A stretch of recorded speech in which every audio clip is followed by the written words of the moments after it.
Hello, and welcome back to Redmont. For this week's episode, there's going to be a little change in the format. I think the main focus up to this point in the series was establishing the historical context for the city, giving it a historical foundation to work from. I've always thought that history was a major missing component from city builders. Without a history, the city has no real context. The history gives it a foundation, it gives it a starting point, it gives it the reason why it exists. But City Skylines is not a historic simulator, it is a city builder, and eventually the history gets in the way of the game mechanics, and you find yourself playing more and more in a city that is completely non-functional. So I want to address this issue. And the problem is, I have a huge worker shortage. I spent the last few episodes building up a lot of custom industry, but as you can see, I have worker shortage symbols all over the map. Right now, a shortage of 4,000 workers. In order to fix this, I need to greatly expand the city, and there isn't really a good way to do this historically, or at least create a historic narrative that makes any sense to this. So I have to shift gears here and move on to the actual mechanics of the game. Like right down here, this custom industrial area we built in the last episode. I don't want to destroy any of this or remove businesses just to kind of balance things out, but we can do a bit of editing down here. I have some starter industry right down here. This could all be taken out. There's no real need for it, but the problem right now is I need to expand the city, and we're gonna be working on that for this episode. The first thing I'm going to be doing is looking at some numbers here. And as we can see, I have approximately 4,000 more jobs than I do employees. The unemployment percentage number here is a bit misleading. It jumps around quite a bit. For the most part, it's hovering around 0.3, 0.4%. We can also see here that we have almost as many people moving away as moving in every month, which indicates that people want to come in to fill the jobs, but they can't find any place to live. So we have to fix this issue. And if we take a quick look at the workplaces here, we can see most of the missing jobs, or missing workers, I should say, are for the uneducated and the poorly educated. But we do have worker shortages for all categories here, so this has to be addressed. And the only way I'm going to be able to achieve this is by a major city expansion. And we're going to be expanding the city right down here. First thing I'm going to do is remove the trees from the landscapes just so I can have a better look at what I'm working with. And as we can see here, I have a fairly flat area down here, kind of a little bit of a valley area with some hills on either side, but this is prime real estate to expand the city into. Just going to smooth it out a little bit, make it a little easier to build on, although this will have some challenges with there is a slope throughout this entire area that does make it slightly more challenging. Slopes in game are always difficult to work with. The first thing I need to figure out here is the road layout. I do have our main road running through what will become center of a kind of a bedroom community for Redmont, but I do need to connect the roads up to the existing road infrastructure. I want to make sure I'm connecting up to the main arteries of the city. In Redmont's case, these are the bridge crossings.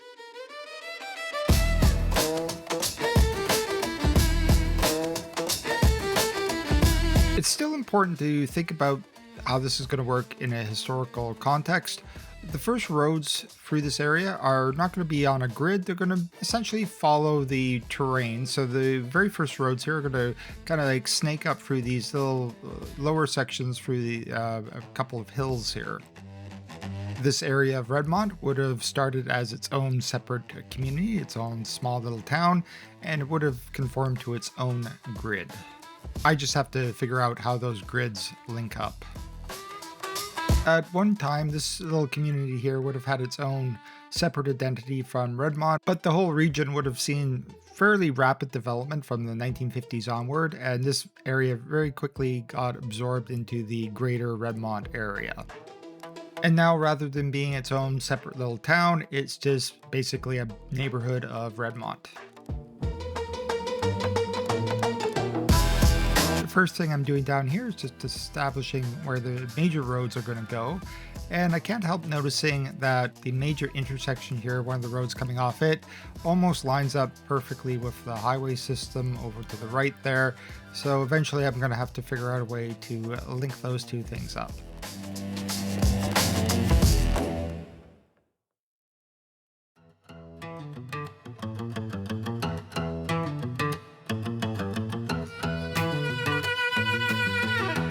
I'm making sure all the main roads are well connected, but for the side streets, they're not going to be as well connected to. This just makes sure that the traffic stays on the main streets and doesn't try to find sneaky little shortcuts through residential neighborhoods.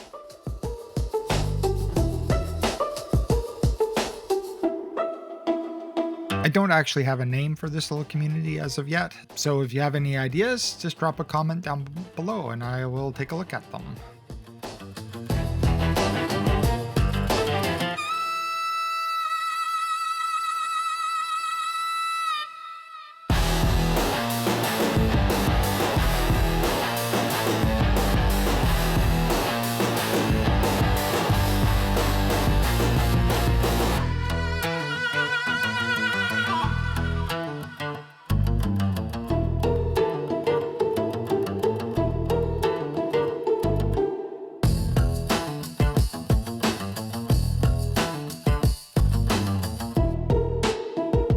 I pretty much hand place all the buildings in my cities, so the fact that the grid here is not lining up perfectly is not really a big problem for me.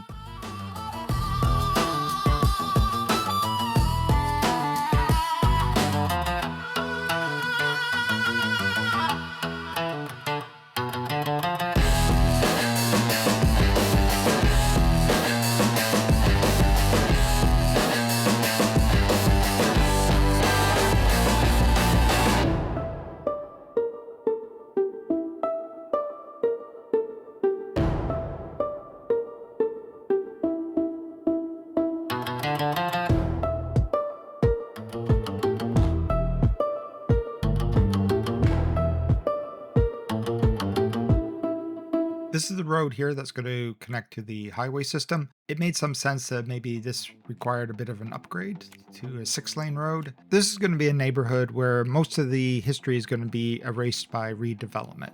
So road widening here makes perfect sense. Old historic buildings along this route were probably torn down and replaced with newer buildings.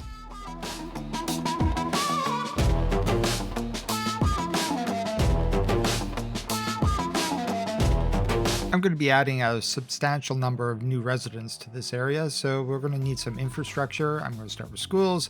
This Soviet school here is pretty nice. It really just reads as a mid-century type of institutional building, so I think that will work. And we're going to go with the Southwest Elementary School here. It's just a nice, generic, more of a modern looking elementary school, so I think that will fit in perfectly here. For the fire and police stations, I'm just going for buildings here that have a bit more of a suburban look to them. A bit more, they could sprawl out a little bit more and take up a little more space. This neighborhood isn't very far from the main hospital, so all I'm going to include here is a small clinic. We see the hospital there off to the right. There's not going to be a lot of building elevation to this particular neighborhood. I want it fairly low, nothing probably over 15 stories or so, but I do want a couple of taller buildings to act as anchors. It's just a matter of finding one. A lot of these signature buildings are just a little too large, their footprints are a little too big. So I'm going to be going with, I think, just a fairly generic Chinese, a couple of Chinese ones here.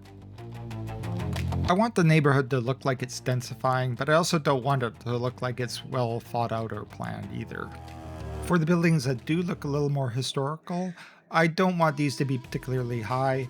If we imagine the city before, say 1950, it would have been a pretty small, sleepy little bedroom community for Redmont. It wouldn't have had much of a main street, just a few generic commercial buildings, office buildings, that sort of stuff. Most of the development would have happened probably in the 60s and 70s and 80s. The older architecture would have been torn down to be rebuilt with pretty generic, boring looking box buildings and that sort of stuff. I do apologize for the crows outside. They are very unhappy about something, and that's probably going to go on for some time now.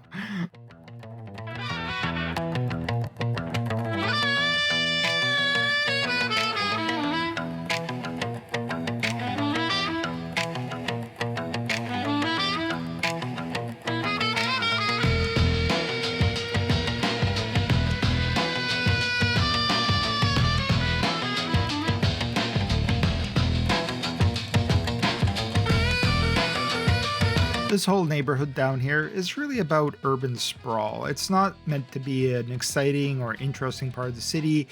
It's really just meant to be boring suburbia. It's the type of place most people wish they could move away from.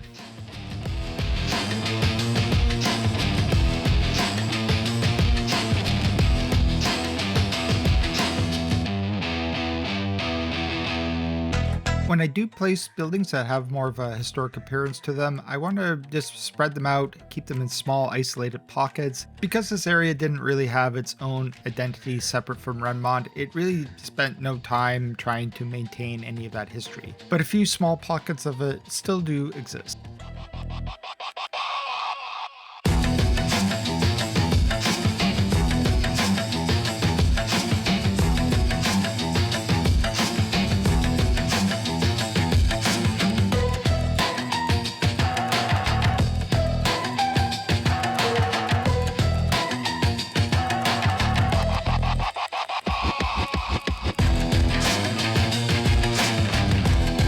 Biggest challenge here is trying to figure out how to add enough residential capacity to satisfy our industry and business demands for workers without making it look overbuilt or overdeveloped. Medium density developments would make the most sense here. This is a little challenging. There aren't a lot of options for medium density buildings. Right here I'm using some of the Southwest pack. They fit fairly well for more modern looking constructions. I think the signature look for these sorts of neighborhoods is the never-ending sprawl of low-density commercial buildings. We're talking about fast food restaurants, all the chain stores, all the Starbucks, all that sort of stuff. And lucky for us, the modding community has been hard at work building exactly these types of businesses for us. So we've got fast food restaurants, we got Starbucks, we got Best Buy, we got Circuit City, we've got car dealerships, and all the chain restaurants you can possibly think of now, which is great.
I want to make sure that most of the buildings I'm choosing here have architectural styles from like after the 1950s into the 60s and 70s and into the 1980s. Before 1950, this still would have been a very tiny community, so there shouldn't be too many houses from earlier than 1950.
I will be increasing building height and density around this roundabout, kind of indicating a later development.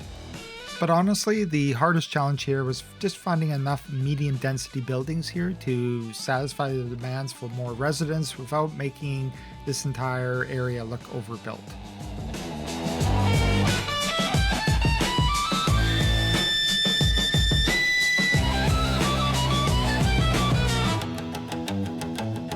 I really do like the houses from the Southwest Pack here. They really do have this kind of 1980s look about them. So for later developments, I think these work really well.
Now, this area down by the bridge here isn't really the focus of this episode, but it is a perfect spot to just sneak in a little more density for residential. I'm imagining this as a redevelopment of an industrial waterfront here along the river. Like I said, it's not the focus of this episode, but I am going to just use this as an opportunity just to conveniently sneak in a bit more density.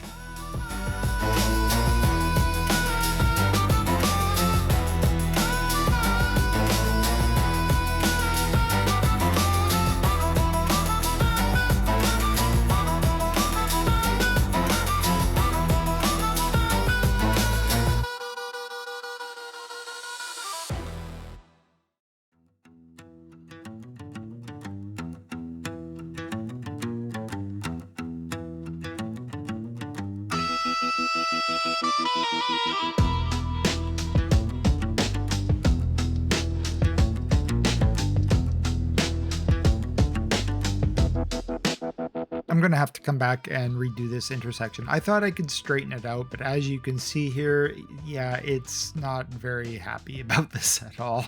So yeah, a bit of a rebuild for this.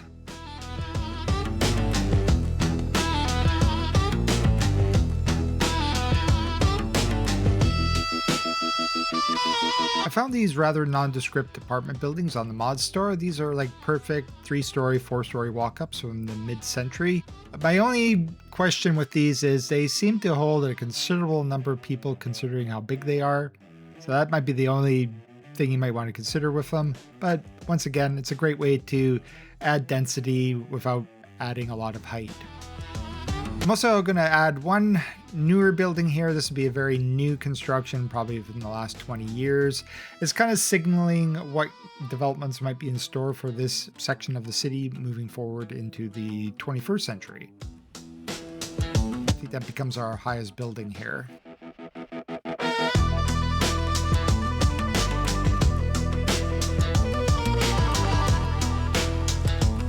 I'm also going to be sneaking in a little bit of density in other parts of the city. It's not the main focus of this episode. I'm not looking to change the skyline or densify any other parts of the city, but there are certain areas like down here where I could definitely add a bit more, and it's not really going to change too much. Okay, let's move on to trying to tie this all into the highway system. Personally, I go for more functional road infrastructure. I do struggle with road layouts. It's not something that comes naturally to me. What I find works best for me is to just start drawing out some roads. I'm not the type of person who can just picture a perfect road intersection in my head and just build it out. I actually have to draw it out. Once I can see it visually, then I can start to understand the problems. So how this process usually works for me is I lay out some roads, take a look at them, realize why they won't work, delete them out, rebuild, and repeat that process until I actually have something that actually is functional.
Okay, I think that has the basic functionality I need. It does need a few more improvements. I'll continue to work on it.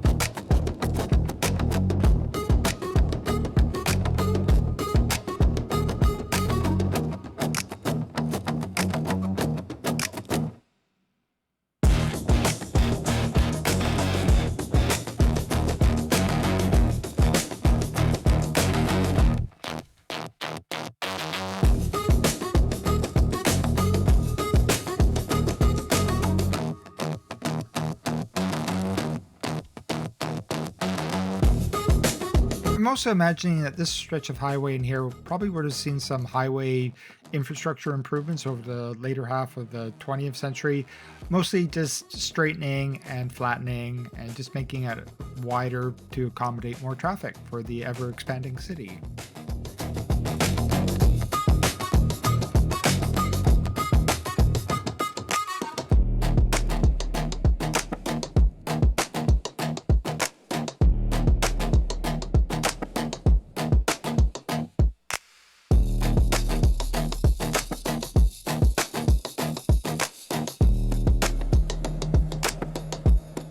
I do have one more highway connection to make here. This one is going to be really pretty basic. I haven't really decided what I'm building over here yet, so I don't want to invest a whole bunch of time making a bunch of road infrastructure that I'm just going to be tearing up. Just a very basic, simple connection here to the highway.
I do imagine the area around here will eventually be filled with more residential suburban sprawl. That's not really going to be the focus of this episode. That'll be for later episodes as the city's growing and I need more residential capacity. That's when I'll add it. All I'm going to be doing here is feathering out the edges of the new neighborhood so it blends into the surrounding landscapes a little nicer, so it's not so abrupt.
Okay, for the rest of the episode, I'm going to be focusing a bit on the detailing here. The detailing is going to be fairly light. I'm really uncertain yet how this whole area will develop, so I'm not going to be spending a whole lot of time detailing out something that I'm going to be tearing up later. The main focus here is to add a few alleys, add a bit of parking, filling in some of the empty lots behind the buildings or in between buildings with parking lots, filling in some of the grassy areas, adding a few trees, all that sort of stuff. Fairly basic.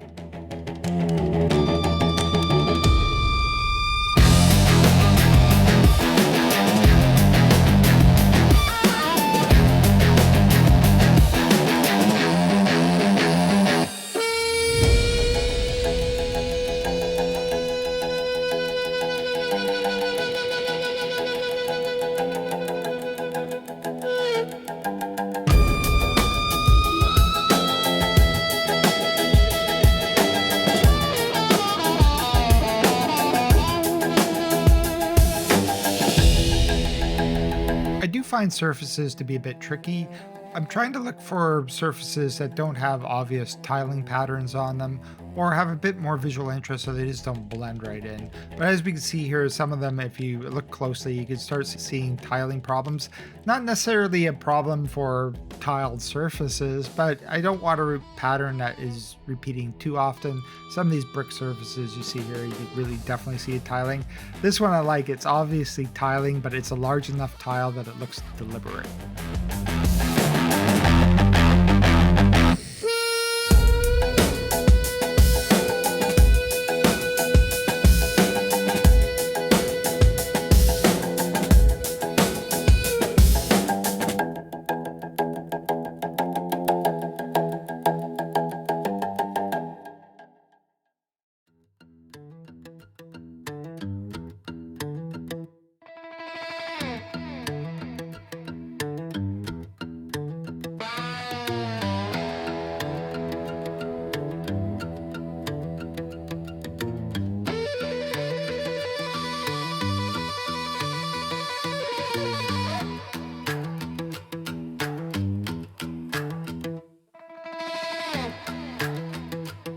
Here I'm trying to find a medium density residential building with more of a downtown aesthetic to it, which is a bit challenging. The low rent housing from the Netherlands pack I think works really well here. From a bit of a distance, they kind of have a look of like an office building.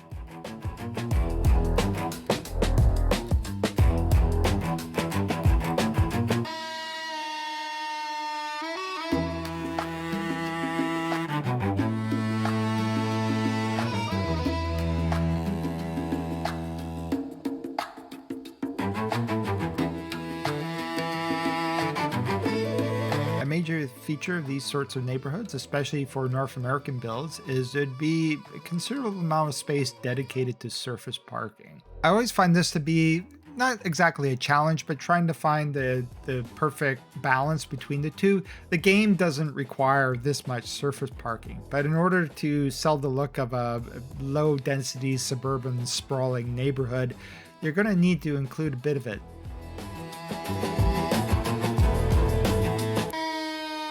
I'm also going to be creating a few custom parks here to fill in some of the more awkward spots. The easiest way I find to do this is just to use a bunch of pocket parks close together and then fill in the empty area with grass and trees. Works fairly well.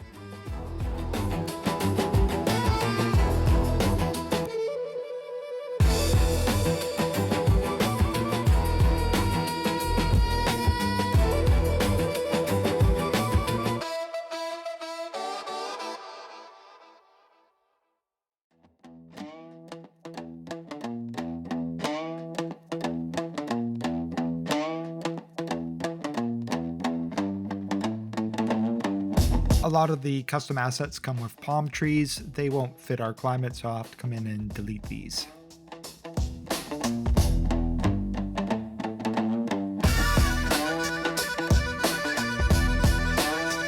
I also have to come in and delete out a few of the props and yards for buildings where it no longer makes any sense.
And just a real quick street view here so we can see what it looks like from ground level.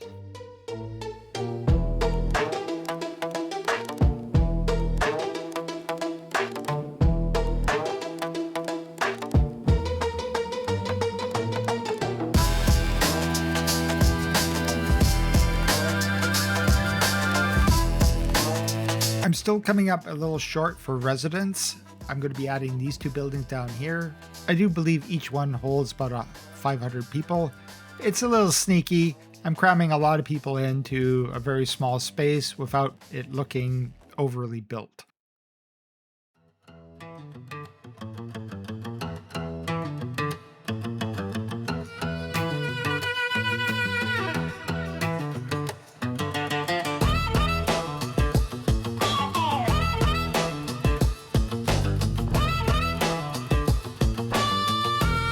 Also, the apartment buildings from the China regional pack, they tend to also hold a considerable number of people in a small space. Something else to keep in mind.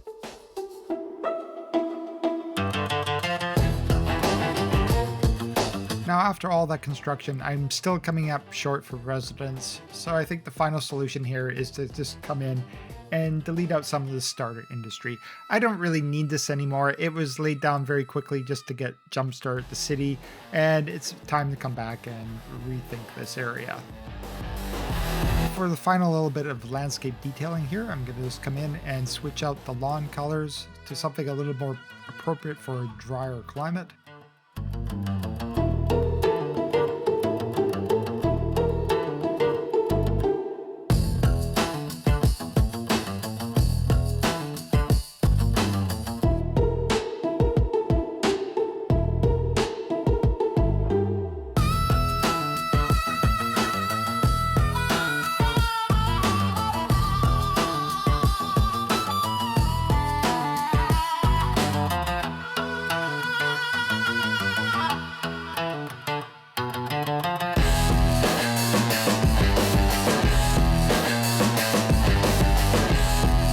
And when I come across empty lots like the one down here, I'm using it as an opportunity just to add in a few small apartment buildings. This is a great way to add some visual interest through some random heights scattered throughout the neighborhood.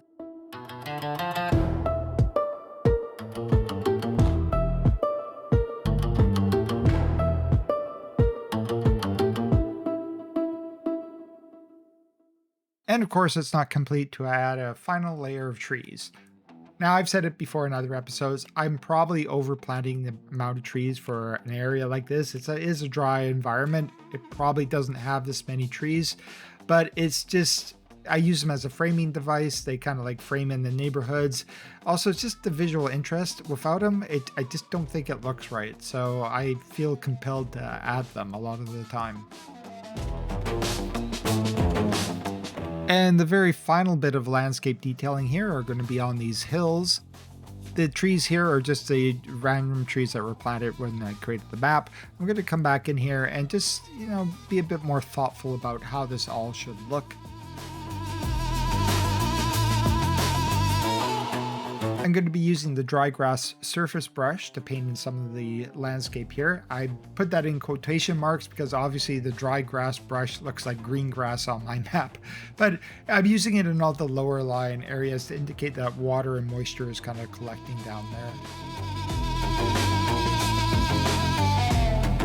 Add a bit of sand on the very top. I don't like this particular brush. It doesn't really, it's a bit splotchy. But once I add a few trees in there, I think it'll be okay. I'm also going to be adding some grass sprites, which you can't really see from this angle, but when we do flyovers and stuff at the end here, they stand out very nicely. I'm going to be focusing all the trees into the nooks and crannies, all the areas where the water is collecting and makes the most sense for where bushes and trees would grow.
Okay, that brings us to the end of this episode. Let's take a final look at what we've accomplished in this episode. I'm quite enjoying how this is blending into the rest of the city. I enjoy the rework of the hillsides here. I think this is looking a lot more appropriate. Of course, this area is going to grow and evolve with the rest of the city from this point forward. And I think it's going to be a lot of fun to see how this all changes over time. I just want to take a quick moment here to check out the final stats for the city. As you can see, we've drastically shrank the number of surplus jobs here down to, I think, about 600. I no longer have any of the annoying not enough worker symbols floating around all over the landscape, which is great. It only required an additional 14 to 15,000 residents added to the city to be able to fill those 4,000 jobs. Anyway, here we are. I hope that catches us up. If you stuck around to the very end, thank you so much. I really do appreciate it. The YouTube algorithm has been especially obnoxious lately. It's not promoting my videos anymore. I don't know what's happening. If you happen to be here at the end of the video, obviously you enjoy watching my content. If you haven't liked or subscribed the video yet, please do so. It really will help. I look forward to seeing you all in the next episode. Anyway, everybody take care, enjoy your week, and I will see you next time. Bye.